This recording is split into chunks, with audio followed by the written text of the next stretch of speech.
Αναβαθμισμένη δεν ξέρω αν θα το έλεγα. Σίγουρα έχει αρκετές διαφοροποιήσεις από οποιαδήποτε άλλη οργάνωση, ισλαμική οργάνωση με φονταμενταλιστικά χαρακτηριστικά.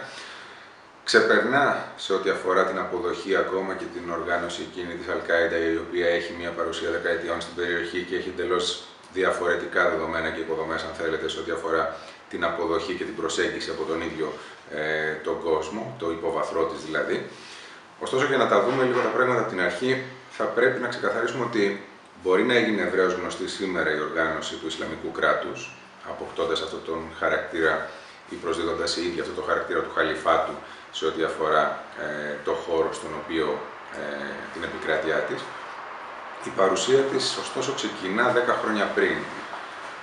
Προσωπικά θυμάμαι την οργάνωση αυτή το 2004, το Δεκέμβριο και το Γενάρη του 2005 στη Φαλούτζα, για πρώτη φορά να ταυτοποιείται κάτω από τον τίτλο αυτόν του Ισλαμικού κράτους. Μάλιστα ήταν χαρακτηριστικό το γεγονός ότι εκείνη την περίοδο πηγαίνοντας στη Φαλούτζα, βρισκόμενος στο Ιράκ και πηγαίνοντας στη Φαλούτζα μαζί με τον Ιρακινό, τον οδηγό, τον Μάχερ και τον εικονολήπτη, τον Ιορδανό, με τον οποίο δουλεύαμε μαζί, για να φτάσει κανείς να βρεθεί εκεί έπρεπε να έχει μία επαφή με έναν από τους 3 μουφτίδες, ημάμιδες, οι οποίοι ήταν στην περιοχή, στη Φαλούτζα. Αλλιώς δεν έφτανε στην περιοχή, ήταν ακριβώς η περίοδος, αν θυμάστε, που είχαν κρεμάσει τους 3 Ιταλούς, οι οποίοι δούλευαν από τη γέφυρα της Φαλούτζα, οι οποίοι δούλευαν για την Black Rock ή Black Water, δεν θυμάμαι πώς λεγόταν εκείνη την περίοδο, νομίζω ήταν Black Water. Από εκεί και έπειτα τα πράγματα άλλαξαν άρδιν σε ό,τι αφορούσε την ασφάλεια στην περιοχή. Ξένοι δεν πήγαιναν, κανονίσαμε με τον έναν από τους 3 ημάμιδες να πάμε. Μας περίμενε στην πλατεία της περιοχής του και πλησιάζοντας το αυτοκίνητο, ήταν μια συνάντηση την οποία προετοιμάζαμε εβδομάδες μαζί με τους Ιρακινούς συναδέλφους για να πάμε εκεί στην περιοχή. Πλησιάζοντας λοιπόν στην περιοχή του, πλησιάζοντας στην πλατεία που βρισκόταν το τζάμι, πριν κατέβουμε στο αυτοκίνητο, έσπευσε ένας εκ των συνεργατών του από το τζάμι της περιοχής για να μας πει ότι πρέπει να φύγουμε αμέσως, γιατί εκεί βρισκόταν αυτός που σήμερα είναι η ηγετική προσωπικότητα της οργάνωσης του Ισλαμικού κράτους, ο Αλ-Μπαγδάτι, ο οποίος προσπαθούσε αφενός να προσελκύσει κόσμο. Το Δεκέμβριο του 2004 ήταν μόλις 9 άτομα αυτοί που αποτελούσαν τον πυρήνα της εν λόγω οργάνωσης.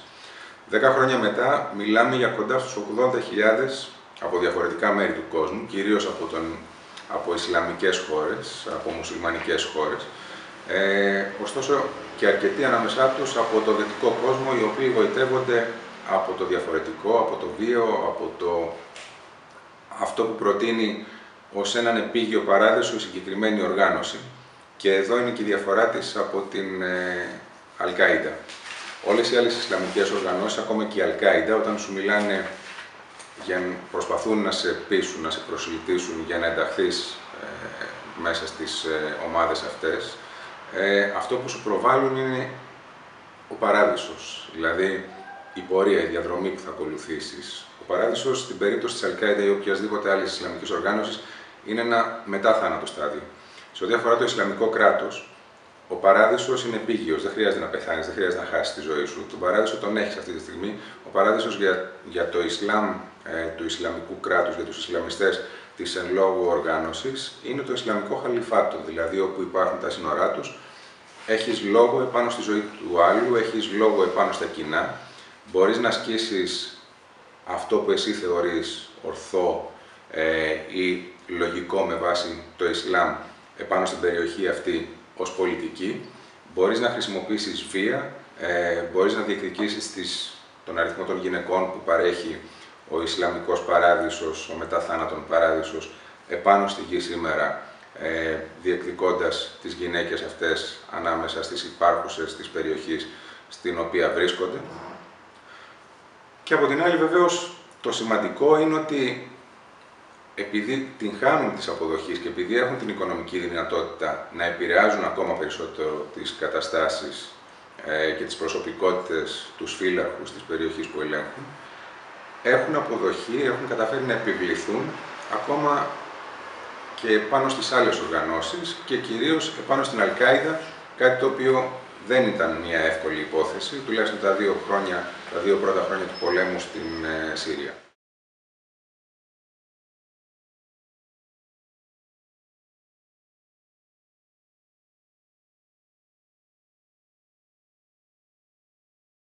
Το Ισλαμικό κράτος ως οργάνωση πάτησε πάνω στα λάθη καταρχάς της Δύσης και στην πραγματικότητα της Μέσης Ανατολής.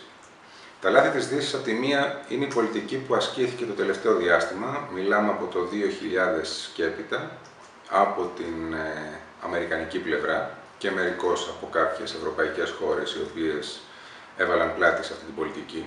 Βλέπε Αφγανιστάν, βλέπε Ιράκ αμέσως μετά. Βλέπε νωρίτερα το τι έχει συμβεί στο Λίβανο, το οποίο οδήγησε στον εμφύλιο πόλεμο από το 1982 και έπειτα.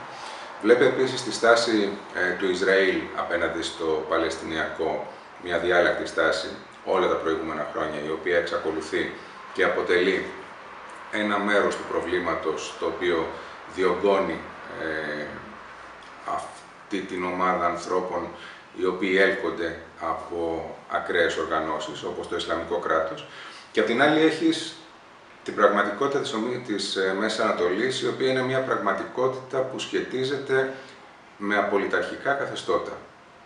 Είχε τον Μουμπάρακ, έφυγε ο Μουμπάρακ, ήρθε ο Σίση. Είχε τον Μπασάρ Αλ-Άσαντ στην Συρία, εξακολουθείς να τον έχεις γιατί τρομάζει αυτό που έρχεται. Ακόμα και τη Δύση τρομάζει αυτό που έρχεται, όχι μόνο το λαό της Συρίας. Έχεις την πρώτη δημοκρατία της Μέσης Ανατολής, που είναι η Εμένη, όπου και εκεί βρίσκεται σε εξέλιξη ένας όχι ακριβώς πόλεμος, ένας πόλεμος κάτω από το χαλί, ο οποίος, όσον είπα όμως, θα είναι μια πραγματικότητα για τη χώρα, που σχετίζεται ξανά με τους Σιήτες, τους Σουνίτες, το ρόλο της Σαουδικής Αραβίας στην περιοχή, την παρουσία της Αλ-Κάιδα και το ποιος ελέγχει ποια κομμάτια της χώρας, αποσχιστικές τάσεις που υπάρχουν από τον Νότο και όλα αυτά, έχοντας απέναντί σου μια ηγεσία, μια πολιτική ηγεσία, μια κυβέρνηση η οποία αδυνατεί να λειτουργήσει ως διάβλος για να συσπυρώσει γύρω της και να αποσβήσει μέρος των δυναμικών αυτών, οι οποίες μπορούν να χειροτερεύσουν την πραγματικότητα εκεί. Όλα αυτά λοιπόν συνεισφέρουν στο να κοιτάξει κάποιος γύρω του. Φανταστείτε ότι τη Μέση Ανατολή αυτή τη στιγμή στην Ελλάδα βιώνουμε μια κρίση, έτσι, οικονομική, κοινωνική, κρίση αξιών, κρίση πολιτιστικών αξιών. Αυτό ως βίωμα στη Μέση Ανατολή είναι μια μόνιμη κατάσταση. Κάποιος ο οποίος μεγαλώνει κάτω από αυτές τις συνθήκες. Κάποιος ο οποίος έχει μάθει να αποδέχεται τον Χ Μουμπάρακ. Δεν έχει σημασία ποιο θα είναι το όνομα του Μουμπάρακ αύριο, αν θα είναι Σίση και αν μεθαύριο θα είναι κάτι άλλο. Ο τίτλος παραμένει ο ίδιος. Μιλάμε για πολιταρχικά καθεστώτα, μιλάμε για δικτατορίες επί της ουσίας. Όταν λοιπόν σπουδάζεις σε ένα πανεπιστήμιο, και τα Αιγυπτιακά πανεπιστήμια για παράδειγμα θεωρούνται από τα καλύτερα της περιοχής της Μέσης Ανατολής, τα πιο ελεύθερα σε ό,τι αφορά την προσέγγιση της θεματολογίας, τη διεύρυνση και την αναζήτηση των θεμάτων. Φανταστείτε όταν κάποιος τελειώνει τις σπουδές του και προσπαθεί να εξασκήσει όλο αυτό το πράγμα, να εξαντλήσει τις δυνατότητες σκέψης, αναζήτησης, σε ένα περιβάλλον στο οποίο παντού υπάρχουν όρια, παντού υπάρχουν κόκκινες γραμμές, τις οποίες δεν μπορείς να τις ξεπεράσεις σε καμία περίπτωση, γιατί από την άλλη μεριά της κόκκινης γραμμής υπάρχουν πολύ συγκεκριμένες εναλλακτικές, οι οποίες σχετίζονται με το βίαιο χαρακτήρα του καθεστώτος, οι οποίες σχετίζονται με τη διασφάλιση προσώπων και δεδομένων οι οποίες έχουν διαμορφωθεί όλο το προηγούμενο διάστημα στη χώρα ή στις χώρες αυτές. Όταν λοιπόν έχεις μια ευκαιρία εσύ για κάτι το οποίο μπορεί να είναι πιο ακραίο από αυτό το οποίο βιώνεις και το οποίο ενδεχομένως να ήταν η επιλογή σου, αλλά μέσα από αυτό το ακραίο μπορείς να αμφισβητήσεις τα δεδομένα της περιοχής σου, για κάποιους αυτό αποτελεί μονόδρομο. Αυτό ελάχιστοι μπορούν να το συνειδητοποιήσουν και να καταλάβουν ότι πολλές φορές τα ίδια τα καθεστώτα αυτά είναι τα οποία οδηγούν κατά εκατοντάδες, αν όχι χιλιάδες, τους ανθρώπους της νέας γενιάς, όπως συμβαίνει σήμερα για παράδειγμα στο Χαλιφάτο, και ειδικότερα με την περίπτωση των Αιγύπτιων, των νέων παιδιών από την Αίγυπτο, οι οποίοι έχουν στελεχώσει το Ισλαμικό Χαλιφάτο, κυρίως στη Συρία αλλά και στο Ιράκ. Και τουλάχιστον με βάση τις αναλύσεις ανθρώπων οι οποίοι έχουν βιώσει τις περιοχές αυτές, όπως το Λίβανο, όπως την Αίγυπτο, όπως την Ιεμένη, η οποία αποτελεί ένα φυτόριο επίσης του Ισλαμικού Χαλιφάτου, όπως τη Σαουδική Αραβία, το Κατάρ, καθώς επίσης και το Κουβέιτ. Όλες αυτές οι περιοχές λοιπόν θα εξακολουθήσουν να αποτελούν φυτόριο για τέτοιου είδους οργανώσεις, είτε λέγεται Χαλιφάτο, είτε λέγεται κάπως αλλιώς αύριο, ασχέτως αν είναι ακραίες μορφές, από τη στιγμή που θεωρείς ότι μέσα από αυτόν τον τρόπο της δικής σου δράσης, η οποία είναι η αντίδρασή σου επί της ουσίας απέναντι σε αυτά που έχεις βιώσει όλο το προηγούμενο διάστημα, μπορείς να ανατρέψεις καθεστώτα και πρόσωπα τα οποία σχετίζονται με δικά σου παλαιότερα βιώματα.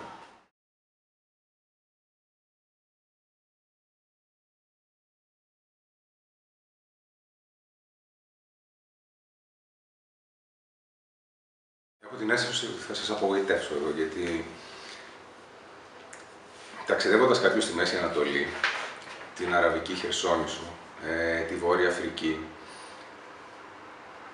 προερχόμενος από ένα εντελώς διαφορετικό περιβάλλον, το οποίο είναι ένα βαλκανικό, ευρωπαϊκό περιβάλλον του αιώνα που διανύουμε και με δεδομένες τις ιστορικές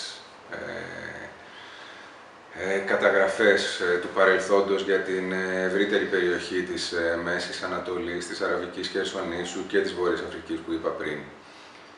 Προσπαθώντας τώρα να δεις πώς αυτά τα μοντέλα θα μπορούσαν να λειτουργήσουν κάτω από ένα δημοκρατικό μανδύα ή πραγματικότητα ή μια βερσιόν, μια εκδοχή δημοκρατίας που να αφορά τη Μέση Ανατολή, προβληματίζεσαι μόνο και μόνο στη σκέψη, βλέποντας πώς έχουν λειτουργήσει ιστορικά αυτές οι περιοχές. Από την άλλη, έχοντας βιώσει την Αραβική Άνοιξη στην περιοχή, δηλαδή στην Αίγυπτο, στη Λιβύη, έχοντας βιώσει ένα μεγάλο μέρος των εξεγέρσεων στην Ιεμένη με δική μου παρουσία εκεί και μιλώντας με τους ανθρώπους, καταλαβαίνεις ότι μιλώντας για δημοκρατία, μιλώντας για ανθρώπινα δικαιώματα, έχεις μία άλλη εκδοχή, αναπεριοχή, αναφυλή με την οποία συζητάς. Δηλαδή, θυμάμαι πάρα πολύ καλά ότι ήμουνα στη Λιβύη, που η Λιβύη ήταν αμέσως μετά ήταν η Τινησία, ήταν η Αίγυπτος και μετά ήταν η Λιβύη, διαδοχικά σε ό,τι αφορά το πέρασμα της Αραβικής Άνοιξης από αυτές τις περιοχές. Στην Αίγυπτο ήταν εντελώς διαφορετικά, γιατί στην Αίγυπτο στους δρόμους ήταν παιδιά πανεπιστημίων, ήταν παιδιά από κινήματα, υπήρχαν ομάδες οι οποίες ήταν ειλικρινείς απέναντι σε αυτό που σου περιέγραφαν, απέναντι σε αυτό που είχαν στο μυαλό τους ως εικόνα, παιδί μου, να το πω απλά. Να αλλάξουμε την κοινωνία που ζούμε. Οι αλλαγές έρχονται μέσα από την κοινωνία, σου λέγανε στο Κάιρο. Ταυτόχρονα έβλεπες ότι τις 2 πρώτες εβδομάδες, 2 με 2,5 πρώτες εβδομάδες, στην πλατεία Ταχρήρ στο Κάιρο, ήταν οι πιτσιρικάδες, ήταν η νέα γενιά αυτή που περίγραψα πριν και υπήρχε παντελής απουσία από οποιοδήποτε κίνημα. Είτε αυτό είχε να κάνει με πολιτικές προσωπικότητες υπαρκτές, οι οποίες ήταν στο εξωτερικό και αργότερα αναζήτησαν ένα ρόλο στην περιοχή, είτε αυτό είχε να κάνει με την ίδια τη μουσουλμανική αδελφότητα, η οποία μουδιασμένη παρακολουθούσε τις εξελίξεις. Ακόμα και όταν κατέβηκε στην πλατεία Ταχρήρ, η μουσουλμανική αδελφότητα, κατέβηκε μακιγιαρισμένη, καμουφλαρισμένη. Δεν κατέβηκαν επίσημα ως οργάνωση, αλλά εντάχθηκαν μέσα στον κόσμο και σιγά σιγά οικειοποιήθηκαν εν τη υπνώση των υπολείπων την όλη κατάσταση. Και έτσι βρέθηκαν κάποια στιγμή στην εξουσία. Εκ των πραγμάτων η μουσουλμανική αδελφότητα ήταν μια απειλή για τα ζητούμενα και το κίνημα εκείνο, το ιδεολογικό, όσων κατέβηκαν στους δρόμους. Ήταν μια αποτυχία, αν θέλετε, τουλάχιστον έτσι όπως το βλέπω εγώ. Από την άλλη, βεβαίως, και η μουσουλμανική αδελφότητα ιτήθηκε στην πορεία από τα δεδομένα της περιοχής. Από δυνάμεις οι οποίες λειτουργούν απαγορευτικά στο να παραδοθούν σε οτιδήποτε διαφορετικό θα μπορούσε να απειλήσει την υφιστάμενη κατάσταση για την περιοχή της Αιγύπτου, μια χώρα η οποία κατέχει ένα γεωγραφικό σημείο, ένα στρατηγικό σημείο στην γεωγραφία μας. Μην ξεχνάτε ότι από εκεί περνάει η διόρυγα του Σουέζ, η οποία συμπτωματικά έχει αποφασιστεί εδώ και 2 εβδομάδες ότι θα διαπλατηνθεί και θα έχει έναν πλέον αναβαθμισμένο ρόλο στα πράγματα από εδώ και πέρα της περιοχής. Στη Λιβύη, αντίθετα, τα πράγματα ήταν εντελώς διαφορετικά. Δηλαδή, ταξιδεύοντας από το κομμάτι της Αιγύπτου, από τα σύνορα της Αιγύπτου προς τη Βεγγάζη,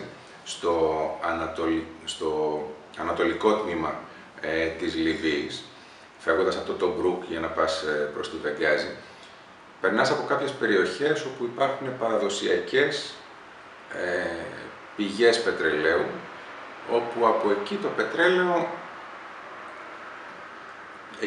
το διαχειρίζονταν κάποιες συγκεκριμένες φυλές. Ο εκδημοκρατισμός της Λιβύης, εκείνο το κομμάτι του ταξιδιού, με όσους μίλησα στον δρόμο, είχε να κάνει με το να αλλάξει χέρια το πετρέλαιο. Δηλαδή, γι' αυτό είπα πριν ότι ταξιδεύοντας στη Μέση Ανατολή και μιλώντας για δημοκρατία, είναι κάτι το οποίο χωρά πολύ κουβέντα, σηκώνει πολύ κουβέντα για να καταλήξεις τελικά στο τι είναι δημοκρατία σε μια περιοχή και στο τι είναι δημοκρατία σε μια εντελώς διαφορετική περιοχή. Η Αίγυπτος έχει πολύ λιγότερες διαφορές μεταξύ των φυλών οι οποίες ζουν στην περιοχή. Έχει 2 κοινωνικά στρώματα, τέλεια και παύλα. Η Λιβύη έχει δεκάδες φυλές, ακόμα και ο Καντάφη την περίοδο που ήταν στα πράγματα είχε έρθει σε συμφωνία με τις φυλές και αυτό ήταν η δημοκρατία της περιοχής, δίνοντας δύναμη σε κάποιες φυλές να διαχειρίζονται ποσοστά των εσόδων από το πετρέλαιο, ούτως ώστε να υπάρχει μια ειρηνική συνύπαρξη. Όλα αυτά γκρεμίστηκαν βεβαίως την επομένη και για να διατηρηθούν οι ισορροπίες, δεν είναι τυχαίο ότι είχες πρώτα απ' όλα την Total, τη γαλλική, η οποία έσπευσε στο ανατολικό εκείνο τμήμα που περιέγραφα πριν, να κλείσει προσύμφωνα για το ποιος θα διαχειρίζεται την τύχη των πετρελαίων. Είχες επίσης σε μια χρονική στιγμή που σχεδόν η Βεγγάζη έπεφτε γαλλικά αεροσκάφη Mirage, τα οποία βομβάρδιζαν τις δυνάμεις του Καντάφη, οι οποίες επιχειρούσαν να προελάσουν και να ανατρέψουν τα δεδομένα, ενώ ήδη η Total, όπως είπα πριν, είχε κλείσει προσύμφωνα με το ανατολικό τμήμα της Λιβύης. Τελικά, ο εκδημοκρατισμός της Μέσης Ανατολής, που σχετίζεται με το ποιος θα ελέγχει το ανατολικό τμήμα της Συρίας, που εκεί είναι τα πετρέλαια, που αυτή τη στιγμή εκεί ρίχνει και το μεγάλο βάρος των δυνάμεών του το Ισλαμικό κράτος σήμερα, όπως έκαναν και ξένες χώρες στη Λιβύη, όπως αμέσως μετά την πτώση του καθεστώτος Μουμπάρακ, κάποιες δυτικές δυνάμεις και εταιρείες μεγάλες έσπευσαν να αναθεωρήσουν τα συμβόλαια τα οποία υπήρχαν για το βόρειο τμήμα της Αιγύπτου, όπου εκεί επίσης βρίσκονταν πετρελαϊκές εγκαταστάσεις. Αυτός είναι ο εκδημοκρατισμός τον οποίο επιχειρεί να επιβάλλει η Δύση με κάποιες πινελιές, με κάποια αγγίγματα σε περιοχές της Μέσης Ανατολής, και την επομένη βλέπουμε τελικώς να υπάρχουν κάποιες προσωπικότητες οι οποίες μένουν στο πολιτικό σκηνικό, οι οποίες δεν διαφοροποιούνται στο ελάχιστο από τον ολοκληρωτισμό των προκατόχων τους στην περιοχή. Τελικά, ο εκδημοκρατισμός είναι κάτι που υπαγορεύεται, είναι κάτι από τον οποίο σύρεσαι ως ξένη δύναμη και αποδέχεσαι τα δεδομένα της περιοχής, είναι κάτι το οποίο το επιδιώκεις, είναι κάτι το οποίο το επιβάλλεις, είναι κάτι το οποίο το αποδέχεσαι. Όλα αυτά τα ζητούμενα ενδεχομένως να φαντάζουν πολύ δύσκολο να απαντηθούν. Αν όμως κάτσει κάποιος και δει λίγο τελικά από όλο αυτό το κύμα της Αραβικής Άνοιξης, από όπου και αν πέρασε, τι έμεινε ως άγγιγμα, με εξαίρεση την Τινησία που ακόμα το παλεύει για το πού σταματάει το Ισλάμ και το πού αρχίζει η πολιτική, νομίζω στις υπόλοιπες χώρες μπορούμε να μιλήσουμε αποκλειστικά και μόνο για αποτυχία και για τίποτα άλλο.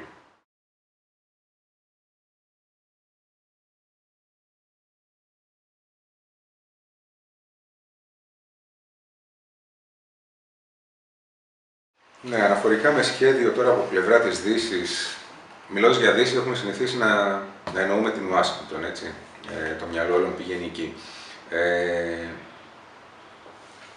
Από τον ερχομό στα πράγματα του Μπαράκ Ομπάμα, για να το πω διαφορετικά, στη μετά Μπούς εποχή, η οποία ήταν μια άκρως επιθετική σε ό,τι αφορά την εξωτερική πολιτική και ειδικά την παρουσία της στην Μέση Ανατολή, έχουμε βρεθεί στο άλλο άκρο, στην αντίπερα όχθη, στην περίοδο Ομπάμα.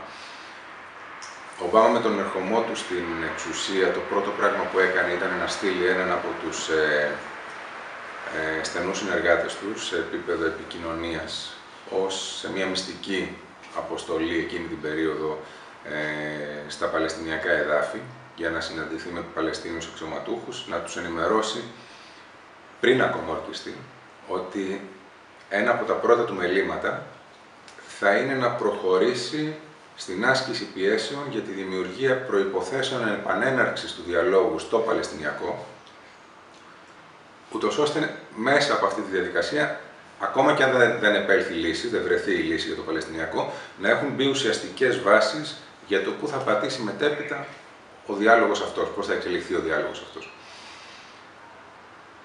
Προσωπικά εντυπωσιάστηκα όταν το άκουσα, γιατί σας είπα και πριν, ο Ομπάμα δεν είχε ακόμα ορκιστεί και όταν προβαίνει σε μια τέτοια ενέργεια, δημιουργείς προσδοκίες. Ταυτόχρονα το ίδιο άτομο, το οποίο έτυχε να συναντήσω εκείνη την περίοδο, που ήταν αυτός που είχε στείλει ο Ομπάμα στην περιοχή, σε μια κουβέντα που κάναμε, μου μίλησε για το πόσο γρήγορα σκόπευε ο Ομπάμα να αποσύρει τις δυνάμεις τις στρατιωτικές από το Ιράκ, και το άκουσα με πολύ χαρά, γιατί θεωρούσα ότι δεν έχουν να προσφέρουν κάτι έτσι που είχαν διαμορφωθεί τα πράγματα πλέον με την παρουσία τους στην περιοχή. Δεν φαντάστηκα ότι θα γίνει με ένα τέτοιο άναρχο τρόπο, βέβαια. Θυμίσε λίγο τον τρόπο με τον οποίο οι Βρετανοί εγκατέλειπαν τις αποικίες τους στο παρελθόν. Βλέπε Κύπρο, βλέπε Πακιστάν, βλέπε Ινδία, βλέπε Παλαιστίνη, από οπουδήποτε και αν πέρασαν, Σιέρα Λεόνε, που άφηναν το απόλυτο χάος. Και μετά αμέσως μου εξήγησε ότι θα έπρεπε να ενταθεί η παρουσία και το σθένος με το οποίο μάχονται τους Ταλιμπάν οι Αμερικανοί και η διεθνής κοινότητα στο Αφγανιστάν, και δεν πιστεύω στα αυτιά μου. Δηλαδή, εκεί χάνεις με μία τον κόσμο. Αρχίζεις να σχηματίζεις μία εικόνα που νομίζεις ότι πηγαίνει σε μια κατεύθυνση η οποία ως άκουσμα, ως φαντασία υπόσχεται κάτι και ξαφνικά όλα γκρεμίζονται. Αναρωτήθηκα τι θα μπορούσαν να πετύχουν με μια μεγαλύτερη δύναμη και μια ένταση της στρατιωτικής δράσης στο Αφγανιστάν. Δεν πήρα σαφή απάντηση από αυτού και των πραγμάτων νομίζω επιβεβαιώθηκε αυτό που πίστευα για το Αφγανιστάν, ότι η ένταση της στρατιωτικής δράσης δεν είχε να προσφέρει το παραμικρό.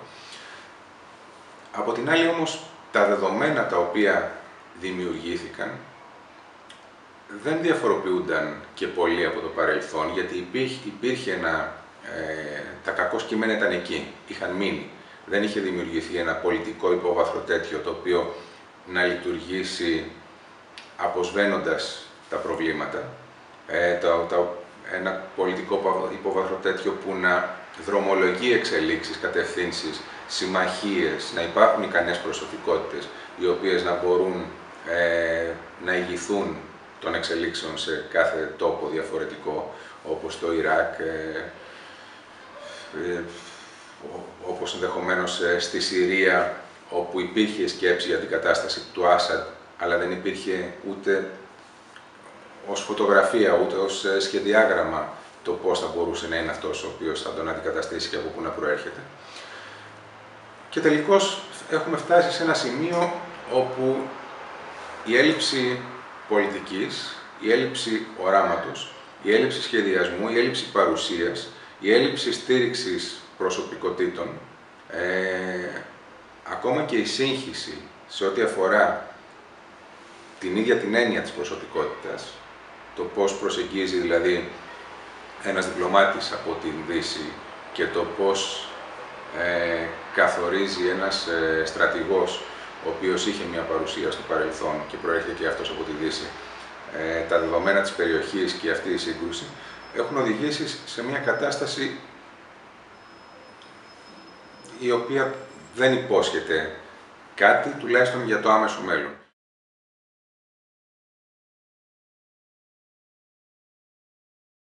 Η αναζήτηση των ευθυνών σαφέστατα θα πρέπει να γίνει σε ό,τι αφορά το μερίδιο ευθύνης που φέρει η Ουάσιγκτον. Είχε παρουσία, έχει παρουσία. Ο τρόπος με τον οποίο σταμάτησε να ασχολείται με την περιοχή είναι αυτός ο οποίος όξινε ακόμα περισσότερο τα προβλήματα. Η αναζήτηση των ευθυνών βέβαια δεν θα πρέπει να σταματήσει και ο επιμερισμός αυτών κοιτώντας μόνο την Ουάσιγκτον ή χαζεύοντας μόνο προς τα εκεί, αλλά θα πρέπει να αναζητήσουμε λίγο τις ευθύνες και στη δικιά μας τη γειτονιά, την Ευρώπη. Παλιότερα λέγανε ότι όταν υπήρχε η ΟΚ, θυμάμαι ακόμα, Ευρωπαϊκή Οικονομική Κοινότητα, μετά έγινε Ευρωπαϊκή Ένωση, ο ορισμός δινόταν για το τι ακριβώς είναι η Ευρώπη και αυτή η Ένωση με το οικονομική. Δηλαδή ήταν μια ένωση τέτοια στην οποία υπήρχαν κοινά οικονομικά στοιχεία, εκ των πραγμάτων νομίζω έχουν διαψευστεί. Ωστόσο δεν υπήρχε μια ενιαία γραμμή σε ό,τι αφορά πολιτικές. Ένα καλό παράδειγμα ήταν το Κόσοβο, η στάση της Γερμανίας, ο γαλλογερμανικός άξονας εκείνη την περίοδο, το αλβανικό, η Σερβία, η διάλυση της Ιουγκοσλαβίας και όλα αυτά.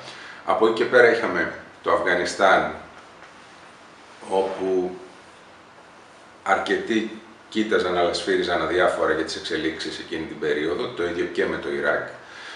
Η Ευρωπαϊκή Ένωση για μια ακόμα φορά αρνήθηκε να αναλάβει ευθύνες σε ό,τι αφορά την εξωτερική πολιτική και σε κομμάτια γης τα οποία βρίσκονται κοντά στη γειτονιά τη δικιά μας, ξαναλέω.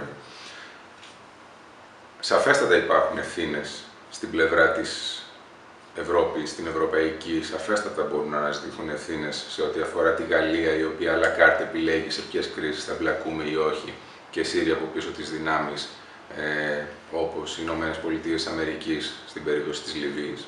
Σαφέστατα υπάρχουν ευθύνες στην πλευρά της Γερμανίας, που ξαφνικά μετά από το Δεύτερο Παγκόσμιο Πόλεμο βλέπουμε να υπάρχει στρατιωτική εμπλοκή εντός και εκτός εισαγωγικών στον εμφύλιο της Συρίας. Ο πρώτος πόλεμος μετά το Δεύτερο Παγκόσμιο Πόλεμο, οπότε και υπήρξε το εμπάργκο σε ό,τι αφορά την πώληση όπλων από τη Γερμανία προς τις ξένες χώρες. Ο πρώτος πόλεμος στον οποίο ενεπλάκη η Γερμανία, δίνοντας όπλα στις δυνάμεις της αντιπολίτευσης, ήταν αυτός στη Συρία. Κανένας δεν μίλησε εκεί πέρα. Επισήμως ποτέ δεν το παραδέχθηκε και η Γερμανία. Ωστόσο όλα αυτά είναι γνωστά και στην αμερικανική πλευρά, καθώς επίσης και στη Γαλλία και στην Ιταλία και σε άλλες χώρες οι οποίες ενεπλάκησαν σε αυτό τον πόλεμο.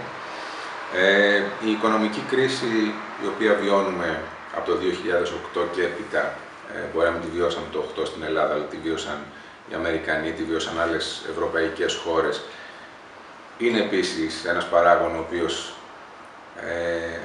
φέρει ευθύνη, όσο και αν δεν μπορεί να κατηγορηθεί. Η οικονομική κρίση εξανάγκασε χώρες να κρατήσουν αποστάσεις από τα όσα συμβαίνουν στην ευρύτερη περιοχή.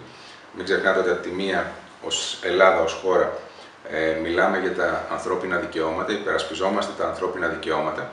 Από την άλλη όμως είμαστε έτοιμοι να υποδεχθούμε χώρες όπως το Κατάρ εδώ για να κάνουν επενδύσεις, οι οποίες δεν σχετίζονται άμεσα με την έννοια της δημοκρατίας. Δεν είναι στις πρώτες χώρες που βρίσκονται στη λίστα, ενδεχομένως να μην βρίσκονται καν στη λίστα των χωρών που σέβονται τα ανθρώπινα δικαιώματα. Και απ' την άλλη είναι από τις χώρες οι οποίες σαφέστατα και έχουν στηρίξει το Ισλαμικό Χαλιφάτο, το έχουν εξοπλίσει, δεν μιλάμε για μυστικά, υπάρχουν σε ρεπόρτ, υπάρχουν σε τηλεγραφήματα μυστικών υπηρεσιών, οι οποίες έχουν βγει στη δημοσιότητα πολύ αργότερα.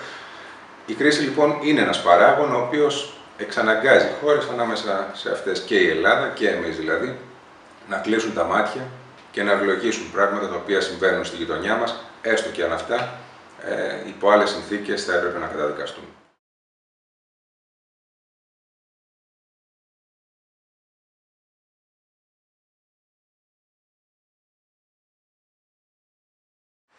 Ναι, δεν ξέρω αν οφείλεται στον ISIS, αν οφείλεται στο Ισλαμικό κράτος δηλαδή, το οποίο ήρθαν οι Κούρδοι στο προσκήνιο. Οι Κούρδοι είχαν αρχίσει να έρχονται στο προσκήνιο πολύ νωρίτερα. Και τουλάχιστον αν εγώ ήμουν Κούρδος, θα ευχαριστούσα πάρα πολύ τον Ερντογάν γι' αυτό, για το ότι κατάφερε να έρθει στο προσκήνιο, λόγω της τάσης που κράτησε η Τουρκία με το Ισραήλ και ανάγκασε το Ισραήλ να στραφεί προς τους Κούρδους και να στηρίξει τον Ταλαμπάνι και όλους τους υπόλοιπους στην περιοχή εκεί. Θα ευχαριστούσα επίσης τους Αμερικανούς για την πολιτική που άσκησαν στο Ιράκ, που έδωσαν την ευκαιρία στους Κούρδους να αποτελέσουν τη μόνη αξιόπιστη δύναμη για να στραφεί κάποιος και να ζητήσει τη βοήθειά τους σήμερα.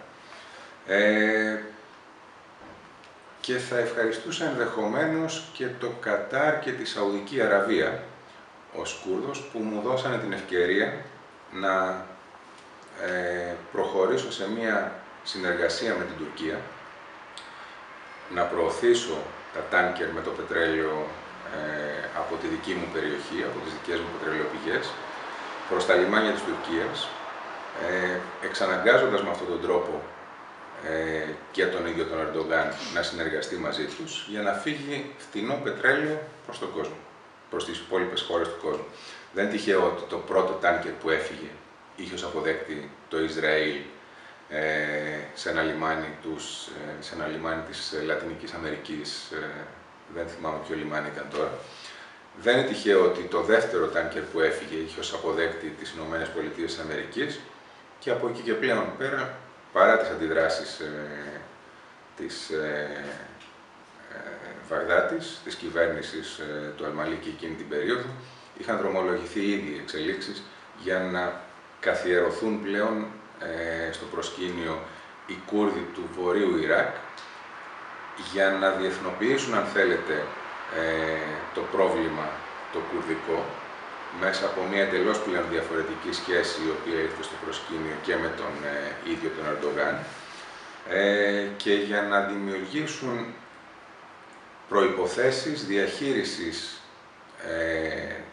της διαπραγμάτευσης με την Τουρκία σε μια εντελώς διαφορετική βάση. Ασχέτως των ελιγμών που είδαμε τις τελευταίες εβδομάδες που προέκυψε το θέμα στο Κομπανί από την πλευρά της Άγκυρας για το που στέκει το ΠΚΚ, αν είναι και οι Κούρδοι που μάχονται το Ισλαμικό κράτος μέσα στο Κομπανί, αν δηλαδή είναι εξίσου τρομοκράτες όσο και το Ισλαμικό κράτος, όπως τους χαρακτήρισε η τουρκική κυβέρνηση. Η Άγκυρα θα εξαναγκαστεί εκ των πραγμάτων να συνδιαλλαγεί με τους Κούρδους σε μια εντελώς διαφορετική βάση. Ο Ερντογάν χρωστάει στους Κούρδους για την προεδρική εκλογή και αυτό δεν μπορεί να πέρασει απαρατήρητο ούτε από την πλευρά του, ούτε να διαγράψει δεδομένα τα οποία έχουν διαφοροποιηθεί και έχουν δημιουργηθεί πλέον.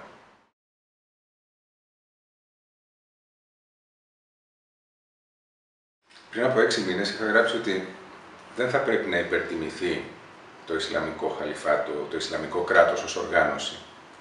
Δεν είναι μια οργάνωση η οποία διαθέτει την υποδομή, η οποία διαθέτει τα στελέχη εκείνα, τα οποία θα μπορούσαν να αποτελέσουν απειλή για την ευρύτερη περιοχή. Τελικώς ήρθαν τα πάνω κάτω. Δηλαδή έγινε, όπως είπες και εσύ, παγκόσμιο πρωτοσέλιδο το Ισλαμικό κράτος, μια δύναμη η οποία απειλεί να ανατρέψει τα πάντα κτλ. Επιμένω σε αυτό που είχα γράψει. Έστω και αν τα πράγματα έχουν έρθει όπως ήρθαν σήμερα. Εμείς το δημιουργήσαμε το Ισλαμικό κράτος. Το εμείς εντός εισαγωγικών. Οι δυνάμεις οι οποίες θα μπορούσαν να το σταματήσουν εν τη γενέση του. Το Ισλαμικό κράτος θα μπορούσε να μην έχει καν αυτούς τους 80.000 μαχητές που έχουν περάσει από τις τάξεις του μέχρι σήμερα. Κανονικά θα έπρεπε να έχει πολύ λιγότερους, κανονικά δεν θα έπρεπε να έχει καταφέρει να βγει από την ευρύτερη περιφέρεια της Φαλούτζα, να μείνει εκεί μέσα. Στη Συρία δεν θα μπορούσε να ελέγξει το παραμικρό αν δεν μετέφερε τον οπλισμό από την πλευρά του Ιράκ, αν δεν είχε τη στήριξη από την πλευρά της Τουρκίας. Οι μαχητές περνάγαν από την Τουρκία. Μήπως τελικά βολεύει το Ισλαμικό κράτος. Μήπως αν δεν έπεφτε η Μοσούλη, αν δεν έπεφταν οι περιοχές οι οποίες βρίσκονται στο βόρειο τμήμα του Ιράκ, αν δεν απειλούνταν οι κουρδικές περιοχές, δεν θα εξαναγκαζόταν σε παραίτηση διαφορετικά ο Αλ-Μαλίκη. Μήπως αυτή ήταν μια πολιτική δηλαδή στην οποία αναγκάστηκε να πατήσει με τον ένα ή με τον άλλο τρόπο και η Δύση για να βγάλει το Μαλίκη από τη μέση και για να πιστεί η Τεχεράνη να συνδράμει σε αυτό. Για να έχουμε μια διαφοροποίηση. Μήπως τελικά δεν θα μπορούσε να υπάρξει διαφοροποίηση σε ό,τι αφορά τη στάση της Τουρκίας απέναντι στο Κομπάνι, εάν η Αμερική τις προηγούμενες μέρες, ο Ομπάμα για την ακρίβεια τις προηγούμενες ημέρες, δεν πάταγε πόδι απέναντι στον Ερντογάν, ούτως ώστε να τον εξαναγκάσει να εμπλακεί σε αυτή την αντιπαράθεση και να κλείσει τα σύνορα. Για το μεγάλο ζητούμενο για την Αμερική αυτή τη στιγμή δεν είναι το να μπουν οι 5 άνθρωποι να πολεμήσουν, να μπουν οι Κούρδοι να πολεμήσουν οι Πεσμεργά από την πλευρά της Τουρκίας, να πάνε στο Κομπάνι για να στηρίξουν τους άλλους που είναι μέσα.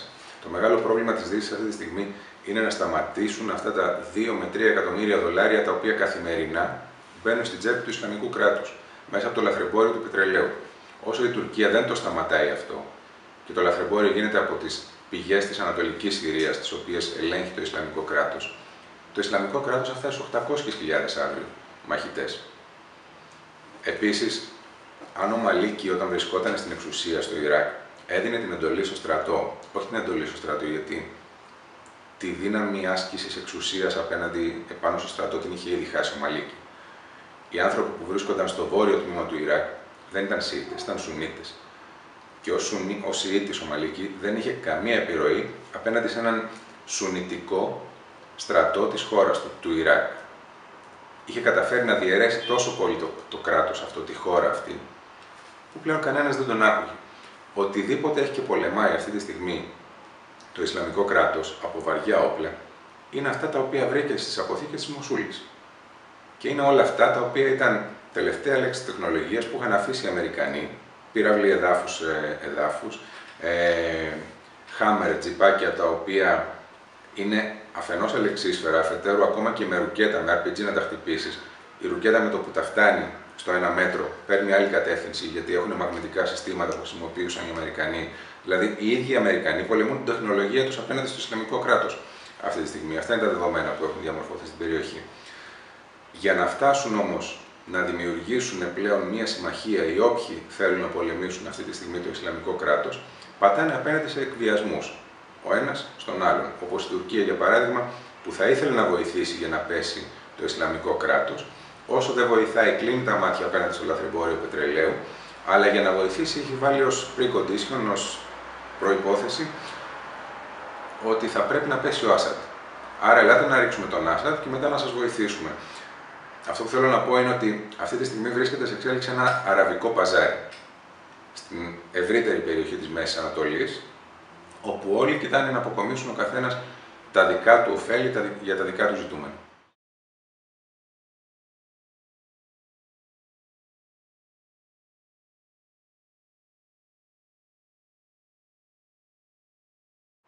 Νομίζω ότι είναι σαφές πως υπάρχει ένα πρόβλημα επικοινωνίας, ένα πρόβλημα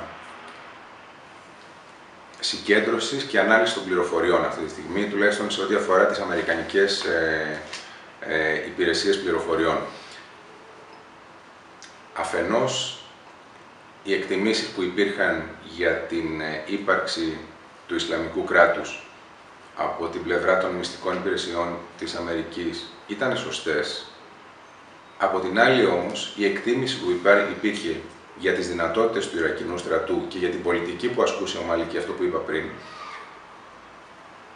θα ήταν καταστροφική σε τέτοιο βαθμό που να επιφέρει την κατάρρευση της στρατιωτικής δομής, της στρατιωτικής μηχανής του Ιράκ. Όλα αυτά δεν συνεκτιμήθηκαν ποτέ από τις δυνάμεις οι οποίες βρίσκονται στο πεδίο, είτε αυτές ήταν οι μυστικές υπηρεσίες, ήταν η CIA, ήταν η FSA, όποιες δυνάμεις ήταν αυτές οι οποίες δρούσαν στο πεδίο, είτε ήταν ακόμα και στρατιωτικοί αξιωματούχοι. Η αδυναμία, όχι συλλογής πληροφοριών, αλλά συνεκτίμησης και από εκεί και πέρα υποβολής προτάσεων προς την αμερικανική ηγεσία, είναι κάτι το οποίο είναι σαφές πλέον. Και νομίζω ότι αυτός είναι ο κύριος παράγων που έχει οδηγήσει σε αναδιπλώσεις στην αμερικανική ηγεσία σε επίπεδο δηλώσεων το τελευταίο διάστημα, τους τελευταίους μήνες, σε ό,τι αφορά τα τεκτενόμενα τόσο στη Συρία καθώς επίσης και στο Ιράκ.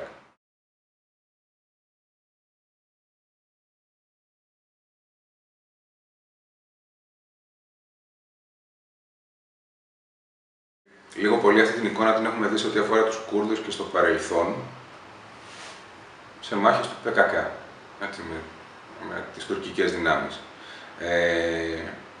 Την ίδια εικόνα επίσης την είχαμε δει, έστω και αν δεν είχε προβληθεί από τα μέσα ενημέρωσης, στο βόρειο τμήμα του Ιράκ, σε μάχες απέναντι στην Αλ-Καΐντα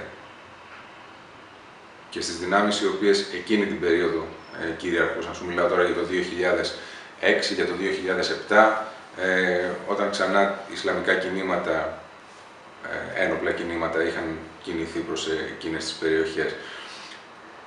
Σίγουρα υπάρχει αυτός ο χαρακτήρας, σίγουρα υπάρχει μια τέτοια διάσταση στη μάχη του Κομπάνι.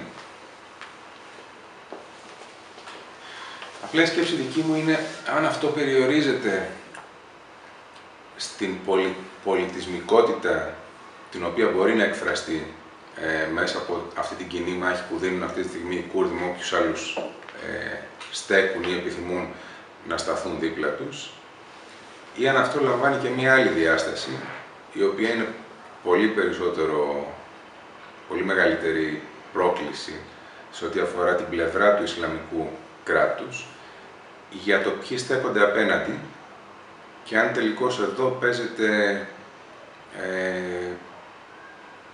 η δική τους αξιοπρέπεια εντός εισαγωγικών για το πόσο μπορούν να σταθούν, πόσο μπορούν να ελέγξουν αυτό το μέτωπο, όπου από τη μία έχεις τους Κούρδους μαζί με το σύνολο σχεδόν της διεθνούς κοινότητας, από αέρος, με κάθε τύπο αεροπλάνου που βομβαρδίζει από την Αυστραλία, την Αμερική, την Κύπρο και ό,τι άλλο.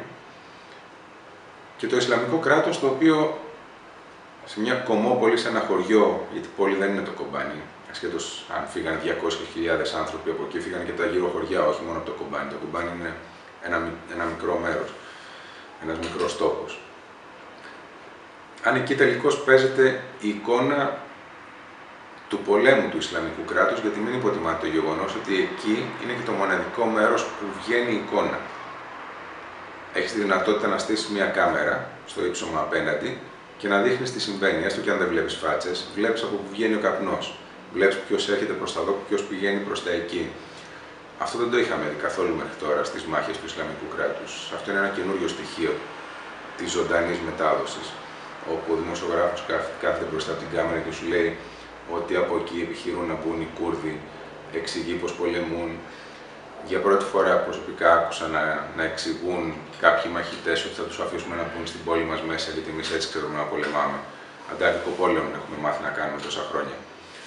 Αυτά είναι στοιχεία τα οποία ήρθαν στην επιφάνεια σε μία και μόνο περιοχή, σε ένα και μόνο χωριό, το συγκεκριμένο, το Κομπάνι. Και επίσης, απ' την άλλη, το Κομπάνι είναι το μοναδικό μέρος που τουλάχιστον ακολουθώντας τη δράση και την πορεία του Ισλαμικού κράτους και των μαχητών αυτών, είδα τη μικρότερη κάλυψη σε επίπεδο εικόνας από την πλευρά του Ισλαμικού κράτους. Οπουδήποτε αλλού και αν είδαμε να προελάβουν, να μπαίνουν μέσα, είδαμε εικόνα. Στο Κομπάνι δεν είδαμε εικόνα από το Ισλαμικό κράτος και δεν νομίζω ότι αυτό είναι τυχαίο. Χωρίς να θέλω να υποβαθμίσω αυτό που με ρωτήσατε πριν, σαν έννοια, σαν χαρακτήρα, αυτό το ασύμμετρο μέγεθος του πολέμου, του συγκεκριμένου και το ποιοι στέκονται από τη μία, ποιοι στέκονται από την άλλη. Αλλά το Κομπάνι νομίζω είναι μια μάχη σύμβολο και για τους δύο. Γιατί αν οι Κούρδοι χάσουν το Κομπάνι, χάνουν το σύνολο των συνόρων με την Τουρκία. Εντελώς διαφορετικά μετά θα σταθείς απέναντι στον τουρκικό στρατό για να ξαναπάρεις τα εδάφη σου αυτά, να πάρεις τη σκητάλη από έναν Τούρκο στρατιώτη, ο οποίος θα στη δώσει. Και εντελώς διαφορετικά θα σταθείς με το κεφάλι ψηλά και το στήθος έξω, γιατί πολέμησες και τα κράτησες. Εντελώς διαφορετικά επίσης θα βγει να μιλήσει ο Αλ-Μπαγδάτι, ο ηγέτης του Ισλαμικού κράτους, αν καταφέρει να πάρει το Κομπάνι, νικώντας το σύνολο των δυνάμεων των πολεμούν και εντελώς διαφορετικά θα διαχειριστεί το πεδίο και το εύρος αυτού των μαχών αν έχει χάσει το κομπάνι και έχει χάσει μερικές χιλιάδες τζιχαντιστές οι οποίοι πολεμούν εκεί.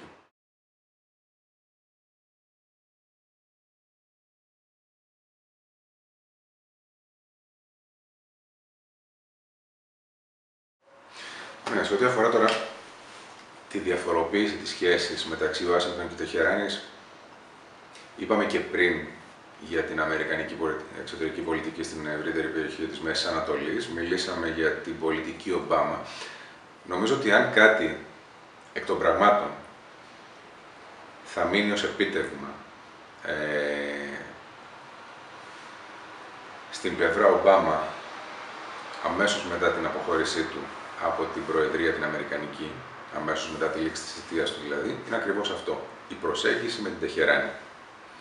Ιστορικά είναι ένα γεγονός το οποίο έτσι κι αλλιώς είναι από τα μεγάλα γεγονότα της δεκαετίας που διανύουμε.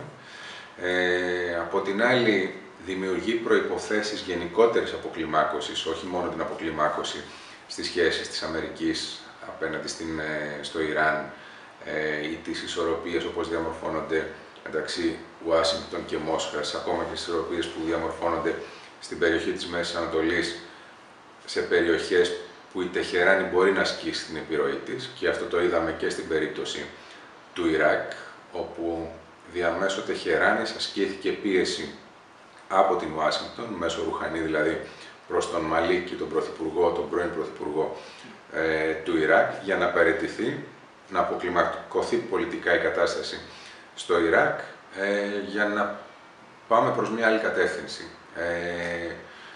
Ένα είναι αυτό, το οποίο τουλάχιστον κατά μένα είναι στα θετικά της περίοδου Ομπάμα. Από την άλλη, το πώς μπορεί να λειτουργήσει τώρα η Τεχεράνη πυροσβεστικά ή πολλαπλασιαστικά σε ό,τι αφορά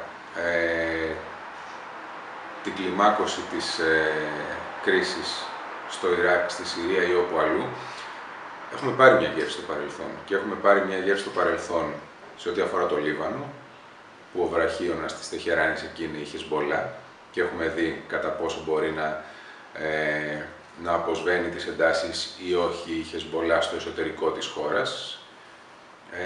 Έχουμε πάρει μια γεύση επίσης ό,τι αφορά με τη συμμετοχή στον Συριακό εμφύλιο, με την αποστολή των φρουρών της Επανάστασης, οι οποίοι συμμετείχαν σε επιχειρήσεις στο έδαφος της Συρίας.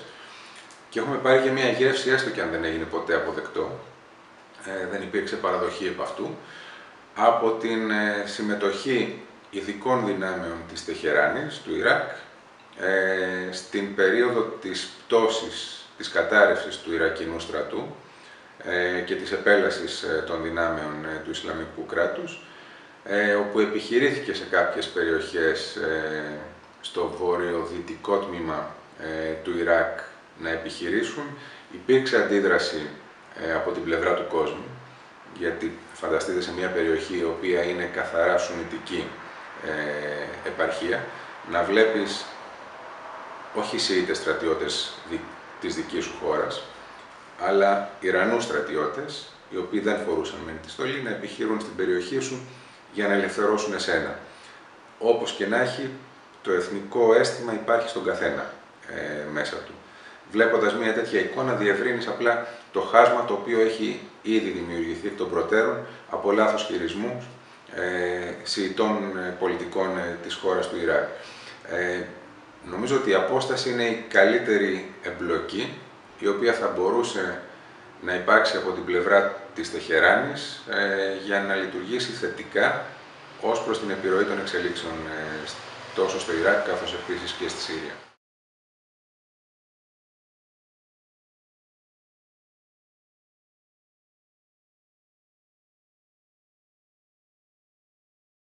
Ναι, νομίζω μπορεί να απαντηθεί συνολικά. Και η απάντηση δεν θα μπορούσε να είναι άλλη από το ότι οι σχέσεις ή η σχέση των τριών είναι μια σχέση ανάγκης. Η ανάγκη είναι αυτή η οποία οδήγησε σε αυτή τη ζεύξη, σε αυτή την σε αυτή την προσέγγιση μεταξύ Κύπρου και Ισραήλ. Η ανάγκη είναι η οποία οδήγησε σε αυτή την σχέση μεταξύ Ελλάδος και Ισραήλ και Τούμπαλιν. Και νομίζω ότι μέχρι τώρα λίγο πολύ όλοι κερδισμένοι βγαίνουν από αυτό. Με εξαίρεση την Ελλάδα, η οποία τουλάχιστον στην παρούσα φάση δεν διακρίνω κάτι άλλο πέρα από τον τουρισμό να έχει προχωρήσει. Συζητάμε πάρα πολλά πράγματα με το Ισραήλ εδώ και πάρα πολύ καιρό. Δεν έχει προκύψει το παραμικρό, είτε αυτό έχει να κάνει με τη γεωργία, είτε αυτό έχει να κάνει με τις νέες τεχνολογίες, με την καθαρή ενέργεια. Οτιδήποτε και αν έχουμε συζητήσει έχει μείνει πίσω. Στον τουρισμό υπάρχει μια τεράστια αύξηση Ισραηλινών οι οποίοι έρχονται στη χώρα μας και αυτό και πάλι σχετίζεται με την Τουρκία και τη σχέση του Ισραήλ με την Τουρκία και όχι με τις πραγματικές προσπάθειες τις δικές μας και το τι έχουμε καταφέρει εκεί.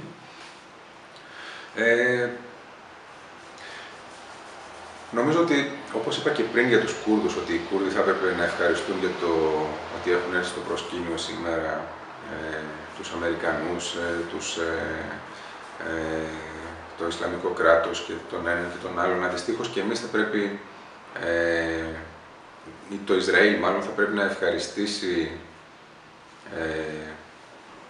να το πάμε από την αρχή, εμείς θα πρέπει να ευχαριστήσουμε την Τουρκία για το ότι έχουμε καταφέρει να δημιουργήσουμε τις προϋποθέσεις εκείνες για μια διαφορετική σχέση με το Ισραήλ, για μια σύσφυξη στις σχέσεις με το Ισραήλ, εφόσον αυτή επιτευχθεί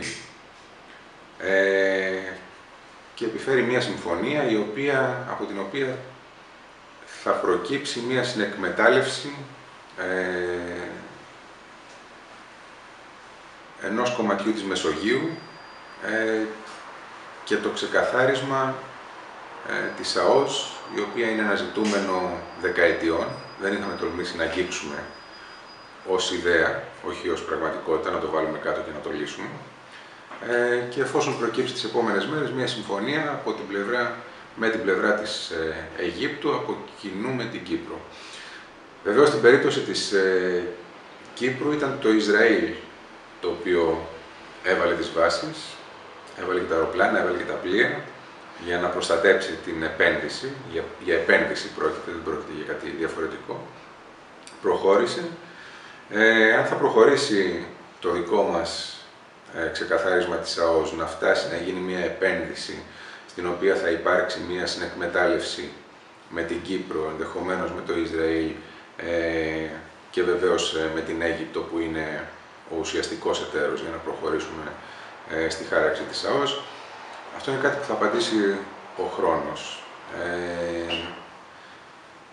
Από πλευράς Ισραήλ πάντως, νομίζω ότι η σχέση είναι ξεκάθαρη και η σχέση έχει να κάνει με το τι μπορεί να πάρει από την αναβάθμιση των σχέσεων με την Ελλάδα, ποια τα ωφέλη. Καλό θα ήταν να ξεκαθαρίσουμε ποια θα είναι και τα δικά μας ωφέλη όσο προχωράει αυτή η σχέση.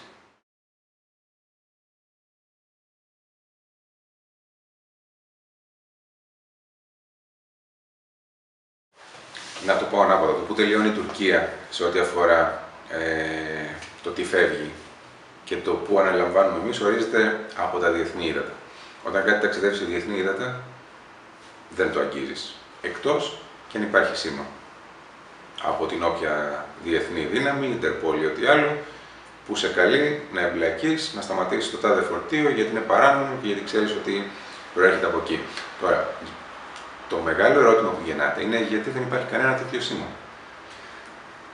Είναι δυνατόν οι διεθνείς αρχές να μην γνωρίζουν ότι κάποια από τα πετρέλαια, πολλά εξ αυτών, φεύγουν από περιοχές που ελέγχει το Ισλαμικό κράτος, περνάνε στην Τουρκία, ασχέτως αν πέσει ή δεν πέσει το Κομπάνι.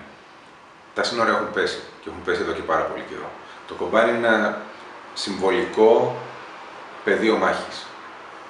Τα σύνορα είναι ανοιχτά και το τι περνάει με την ευλογία αρχών ασφαλείας που βρίσκονται στα σύνορα αυτά. Πού πηγαίνουν λίγο πολύ το γνωρίζουν οι περισσότεροι, γιατί είναι γνωστές οι διαδρομές των πλοίων από το που θα φύγουν από ένα τουρκικό λιμάνι μέχρι που θα φτάσουν στον προορισμό να γράφεται στα χαρτιά. Τώρα, επειδή η Συρία βρίσκεται σε εμφύλιο, αυτό που βολεύει στο διεθνές λαθρεμπόριο είναι ότι όταν ένα φορτίο έρχεται από τη Συρία, το τελευταίο πράγμα που περιμένεις να δεις μπροστά σου είναι παραστατικά. Δεν ξέρεις από πού έρχεται. Τώρα, αν έρχεται από τους Κούρδους ή αν έρχεται από τις πετρελαιοπηγές που ελέγχει το Ισλαμικό κράτος, μπορείς να το διαχειριστείς. Όταν όμως εδώ και κοντά 5 με 6 μήνες το Ισλαμικό κράτος ελέγχει όλες τις πετρελαιοπηγές του βόρειο-ανατολικού τμήματος της Συρίας και οι πετρελαιοπηγές βρίσκονται κυρίως στο ανατολικό τμήμα, η τελευταία που βρισκόταν στο βόρειο έπεσε πριν από 1-1,5 μήνα στα χέρια του Ισλαμικού κράτους, εύκολα κατανοείς ότι τα πετρέλαια αυτά δεν προέρχονται από πουθενά αλλού παρά μόνο από τις πηγές που ελέγχει το Ισλαμικό κράτος, μια οργάνωση που είναι στις μαύρες λίστες όλων των χώρων και που το σύνολο της διεθνούς κοινότητας πολεμάει. Άρα, επαναλαμβάνω, το μεγάλο ερώτημα που γεννάται είναι πώς είναι δυνατόν αυτά τα πετρέλαια, αυτά τα containers να φεύγουν, οι δεξαμενές να φεύγουν φορτωμένες από τη Συρία, να διασχίζουν τα τουρκικά σύνορα, να καταλήγουν σε κάποια φορτηγά πλοία, τα οποία ταξιδεύουν σε διαφορετικά μέρη του κόσμου, εν γνώση σχεδόν των πάντων ότι μεταφέρουν πετρέλαιο από τις πετρελαιοπηγές του Ισλαμικού κράτους, το οποίο σε δολάρια μεταφράζεται ημερησίως σε 2 με 3 εκατομμύρια δολάρια. Ο πόλεμος κατά του Ισλαμικού κράτους έχει μια άνω τελεία σε κάποια σημεία. Αυτό είναι το ερώτημα.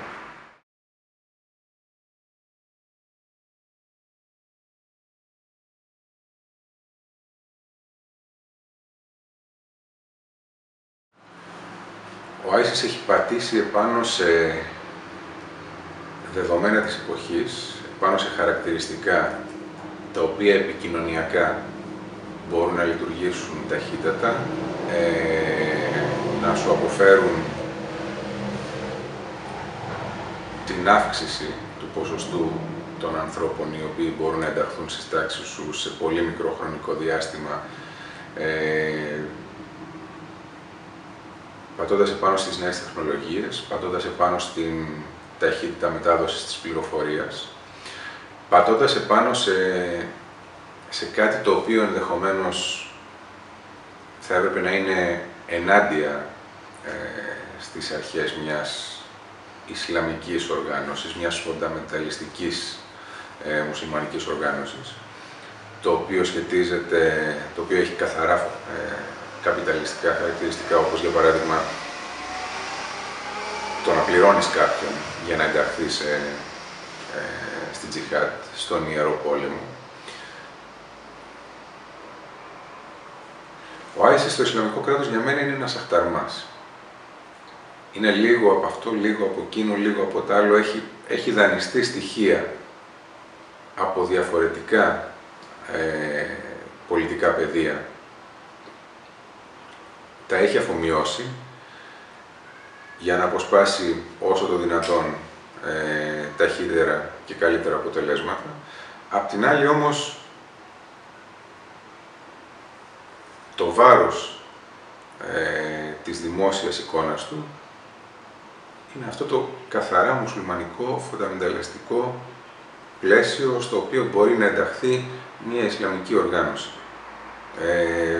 Οποιοδήποτε άλλο στοιχείο, τουλάχιστον κατά τη δική μου γνώμη, σχετίζεται αποκλειστικά και μόνο με έννοιες οι οποίες θα μπορούσαν να χαρακτηριστούν συμπτωματικές και τίποτα παραπάνω.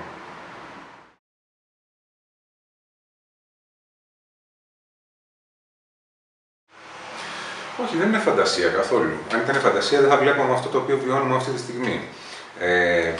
Το κατά πόσο είναι δυνατό όμως αυτό να γιγαντωθεί ακόμα περισσότερο και να εδραιωθεί, είναι αμφισβητήσιμο. Κατ' εμέ, θα έπρεπε από εδώ και πέρα να δούμε την συρρίκνωση του φαινομένου που ονομάζεται Ισλαμικό κράτος. Το αν θα τη δούμε ή όχι σχετίζεται με πράγματα τα οποία αναφέραμε πριν, μην επαναλαμβάνουμε πάλι. με το κατά πόσο έχουν όλοι απαντήσει στον εαυτό τους ότι πρέπει αυτό το πράγμα να τελειώνει και να το πολεμήσουμε. Γιατί αυτή τη στιγμή υπάρχουν δηλώσεις πολεμικές, αλλά ενέργειες οι οποίες δεν συνάδουν με τις δηλώσεις.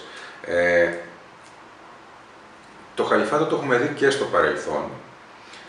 Αποτέλεσε ένα πολιτικό μοντέλο στον αιώνα που εμφανίστηκε μέχρι και το 1292-52,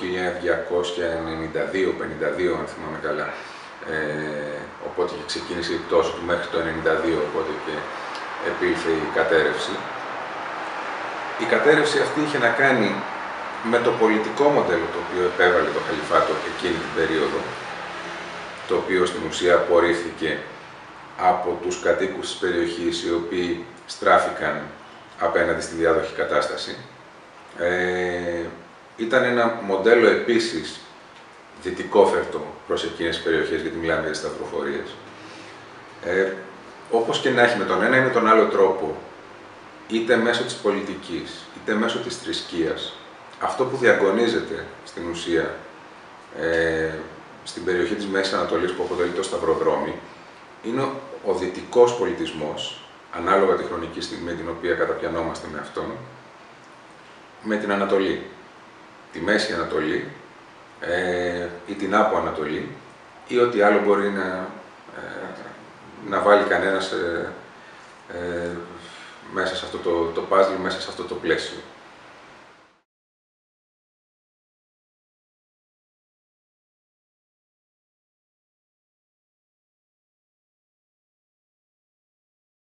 Να τα πάρουμε ένα-ένα. Σε ό,τι αφορά τη Γάζα και το Παλαιστινιακό γενικότερα, μιλάμε για δύο διαφορετικές περιοχές. Εκ των πραγμάτων υπάρχει διαφοροποίηση λόγω της γεωγραφικής απόστασης. Το Ισραήλ, ιστορικά, στην εμπλοκή του με τους Παλαιστίνιους, η μοναδική στιγμή την οποία βρέθηκε μπροστά σε μια απόφαση των Ηνωμένων Εθνών ήταν μετά τη Σάμπρα και Τσατήλα το 1982, όπου εμέσως ο Αριέλ Σαρών τον κατέστησαν υπεύθυνο για την μαζική σφαγή των Παλαιστίνιων. Είπαν δηλαδή ότι ήταν ο ηθικός αυτούργος, ο οποίος, αν δεν είχε επιτρέψει στις δυνάμεις του Λιβάνου να εισέλθουν στον καταβλισμό, δεν θα είχε συμβεί αυτή η σφαγή. Από τότε και έπειτα δεν υπήρξε καμία άλλη καταδίκη του Ισραήλ. Υπήρξαν πολλές περιπτώσεις όπου ενδεχομένως η διεθνής κοινότητα, η διεθνής κοινή γνώμη περίμενε ότι όλες αυτές οι έρευνες που βρίσκονταν σε εξέλιξη από τα Ηνωμένα Έθνη θα είχαν αποτελέσματα, ωστόσο δεν προέκυψε. Το ότι δεν προκύπτει σαφέστατα και δημιουργεί ένα κλίμα αμφισβήτησης του Οργανισμού των Ηνωμένων Εθνών, τόσο γενικότερα όσο και ειδικότερα στην περιοχή της Μέσης Ανατολής. Επάνω σε αυτό έχουν πατήσει στο παρελθόν άλλες δυνάμεις της περιοχής. Έχει πατήσει το καθεστώς του Άσαντ για συγκεκριμένες κατηγορίες κατά τη διάρκεια του εμφυλίου πολέμου τα τελευταία 3 χρόνια. Υπάρχουν και άλλες περιοχές οι οποίες βρέθηκαν σε αντίστοιχη θέση.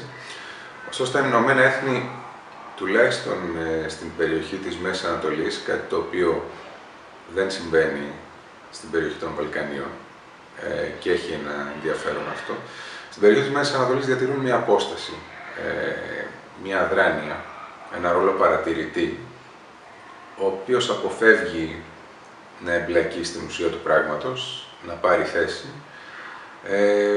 προβληματίζοντας για το κατά πόσο τελικώς είναι απαραίτητη η παρουσία ενός τέτοιου οργανισμού στην περιοχή, είτε με τη μορφή του ερευνητή, είτε με τη μορφή της υποστήριξης των προσφύγων, είτε με τη μορφή της UNICEF, είτε οποιαδήποτε άλλη μορφή. Ένα από τα μεγάλα ερωτήματα της εποχής αυτής που καλείται να απαντήσει η διεθνής κοινότητα είναι κατά πόσο χρειάζονται μια οργάνωση των Ηνωμένων Εθνών η οποία δυνατεί να παρέμβει ουσιαστικά στα τεκτενόμενα και διατηρεί ένα ρόλο παρατηρητή ακολουθώντας εξελίξεις και σπέβδοντας να λειτουργήσει υποστηρικτικά για καταστάσεις οι οποίες αποτελούν συνώνυμο της καταστροφής, την επομένη των εξελίξεων τελικά.